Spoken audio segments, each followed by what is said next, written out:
మొన్న ఆర్థిక పత్రం పైన మా సభ్యులు హరీష్ రావు గారు మాట్లాడుతున్న సందర్భంలో వారు స్పష్టంగా అవసరమైతే 30 కోట్ల రూపాయల నష్టానికైనా సిద్ధపడ్డం తప్ప 30,000 కోట్లు రైతాంగానికి మీటర్లు పెట్టడానికి మా ముఖ్యమంత్రి గారు అన్నట్టు కేసీఆర్ గారు ఒప్పుకోలేదు అని చెప్పి వారు చెప్తా ఉన్నారు వాళ్ళ ఫ్లోలో. మధ్యలో ముఖ్యమంత్రి గారు లేచి హరీష్ రావు గారు మాట్లాడేది పూర్తి అబద్ధం, మీరు ఏందో పెద్ద పోజులు కొడుతున్నారు, అంటే మేము త్యాగం చేసి మాట్లాడుతున్నారు, కానీ ఇగో మీరు కేసీఆర్ గారు మోడీ గారు ఇద్దరు కూర్చొని సంతకాలు పెట్టుకున్నారు, దావతులు చేసుకొని నాకు దొరికింది చూడు అని చెప్పి కొలంబస్ లాగా వాస్కోడిగాంలా కూడా పట్టుకొని వచ్చిండు పత్రిక ఒక పేపర్. అధ్యక్ష, ఒక ముఖ్యమంత్రి గారు మాట్లాడేటప్పుడు సభలో అది తర్వాతనైనా చర్చ కొనసాగుతుంది, మీరు అసెంబ్లీలో అవకాశం ఇవ్వకుండా మీకు బలం ఎక్కువ ఉంది కాబట్టి బయటనైనా చర్చ కొనసాగుతుంది అన్న ఆలోచన ఉండాలి. ఏం చదివింది అధ్యక్ష ముఖ్యమంత్రి గారు? Installation of smart meters for all consumers అని ఇక్కడ అదర్ దెన్ అగ్రికల్చర్ కన్జ్యూమర్స్ అనేది వదిలేసి consuming about 500 units month by 31st December 2018 and consuming about 200 units month by 31st December 2019. ఇది చదివిండి అధ్యక్ష. ఇది పద్ధతి అయితే అధ్యక్ష? ప్రజలు పక్కదోరు పట్టించడం కాకపోతే, సభను పక్కదోరు పట్టించడం కాకపోతే ఏమైంది అధ్యక్ష? మనం వెనకడ వినేది ఒకటే మాట, ఎవడో చదువు మాట్లాడరాక రాముడి తోక తర్వాత పివరిండి ఇట్లుండే అనే మాటను మనకు తెలుగు టీచర్లు చెప్పేటోళ్ళు, ఎట్లా చదవాలి వాక్యాలు అని చెప్పడానికి వ్యాకరణం నేర్పేటప్పుడు చెప్పేటోళ్ళు అధ్యక్ష. రాముడితో కపివరుడు ఇట్లని ఏం చెప్పాలరా అని చెప్పారు మనకు. ఒకవేళ మరి అది వినుండకపోతే మేమేం చేయలేము, వాళ్ళ దురదృష్టం తప్ప.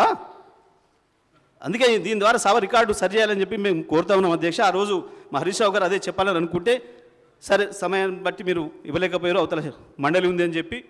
కానీ ఇప్పటికైనా ఇది సభ ద్వారానే ప్రజలకు పోవాలి కాబట్టి నేను ఈ విషయాన్ని స్పష్టంగా చెప్పినా, దయచేసి మళ్ళీ పునరావృతం కాకుండా చూసుకుంటే మంచిది. పెద్దలు ఎవరైనా అది వాళ్ళకి సంబంధించే ప్రజలు ఏం భావన బుద్ధిని ఆలోచించుకోమని చెప్పి విజ్ఞప్తి చేస్తూ ఉన్నా అధ్యక్ష. అయితే దీంట్లో హరీష్ రావు గారు ప్రస్తావించింది జనరల్గానే చెప్పిండు తప్ప వారి ఏ స్కీముల గురించి ఇంకో గురించి చెప్పలే. వారు చెప్పింది ఉదయ స్కీమ్ గురించి. ఉదయ స్కీమ్ అప్పటికే భారతదేశంలో 27 రాష్ట్రాలు చేరినాయి. ఆ ఉదయ స్కీమ్ అనేది తీసుకొచ్చింది కేవలం డిస్కంల యొక్క ఆర్థిక పరిస్థితిని సరిదిద్దడానికి, పరిపుష్టి చేయడానికి. ప్రత్యేకించి ఉత్తరప్రదేశ్, బీహార్ లాంటి రాష్ట్రాలలో డిస్కంలు మొత్తమే క్లోజ్ అయిపోతున్నాయి, ఇక కరెంట్ ఇచ్చే పరిస్థితి లేకుండా పోతున్నాయి. అక్కడ ఉండే కొంత ఆ ఇబ్బందుల వల్ల బిల్లులు వసూలు చేయలేకపోవడం, మీటర్లు పెట్టలేకపోవడం, పెట్టిన వాటికి వసూలు చేయలేకపోవడం వల్ల దెబ్బతింటున్నాయి. అటువంటి వాటిని కాపాడాలి అని చెప్పి పథకం తెచ్చిన మిగతా రాష్ట్రాలలో కూడా దీన్ని అవైల్ చేసుకోండి, ఇది కేవలం క్రమశిక్షణకు సంబంధించింది తప్ప ఇంకొకటి కాదు అనే మాట చెప్తూ, స్మార్ట్ మీటర్లు అనే విషయం ఎక్కడనైతే వెళ్ళి బిల్లులు తీసుకుంటున్న సందర్భంలో ఎక్కువగా దాడులు జరుగుతున్నాయో వాళ్ళ మీద, అధికారుల మీద, రీడింగ్ ఓటే చోట అది అవసరం లేకుండా మన డిస్కమ్ హెడ్ ఆఫీస్లోనే అక్కడ ఉన్న మీటర్ది కూడా ఇక్కడ నమోదు అవుతుంది, అవకాశం దొరుకుతుంది మనకు. ఇది ప్రధానంగా. రెండవది ప్రిఫరెన్స్ తగ్గుతుంది. ప్రీపెయిడ్ మీటర్లు పెట్టడం ద్వారా ఎంత అవసరం ఉన్న వాళ్ళు అంతే కొనుక్కుంటారు, ముందే డబ్బులు చెల్లిస్తారు కాబట్టి ఇబ్బంది లేకుండా పోతుంది. డిస్కమ్లకు ఇది ఉపయోగం అవుతుంది అని చెప్పి ఆ రోజు అది తీసుకొచ్చింది కేంద్రం. అన్ని రాష్ట్రాలు చేరినాయి, మాకంటే ముందే కాంగ్రెస్ పాలిత రాష్ట్రాలు కూడా చేరినాయి, ఆనాడు రాజస్థాన్, సిమ్లా రాష్ట్రాలు కూడా చేరినాయి. చివరి మనం కూడా చేరినాం. ఆ విషయాన్ని మేము ఆనాడు చెప్పినాం. చెప్పడమే కాదు, 9,000 కోట్ల రూపాయలు డిస్కౌంట్లో మేము తీసుకున్నాం, అప్పుడు మనం భారం తీసుకున్నాం రాష్ట్ర ప్రభుత్వానికి. దానికి కొన్ని వాళ్ళు ఏదో ఇచ్చిండ్రు, అవి అవైల్ చేసుకున్నారు కేంద్ర ప్రభుత్వం ద్వారా అన్ని రాష్ట్రాలు కూడా. ఇది దాంట్లో ఆ సందర్భంగా ఆ స్మార్ట్ మీటర్లకు సంబంధించి, ప్రీపెయిడ్ మీటర్లకు సంబంధించి ఉదయ స్కీముకు సంబంధించిన ప్రస్తావన.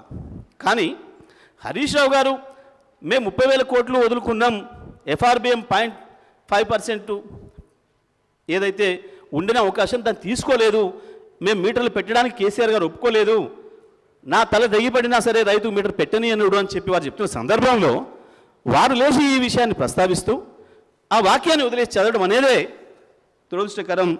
రాష్ట్ర రైతాంగానికి అందరికీ కూడా ఈ విషయం తెలియాలి. మళ్ళొకసారి రాష్ట్రంలో ఉండే విద్యుత్ వినియోగదారులు అందరూ కూడా తెలవాలని చెప్పే నేను ఈ సభ ద్వారా విషయాన్ని ముందుగా మీ దృష్టికి తీసుకొచ్చిన అధ్యక్ష.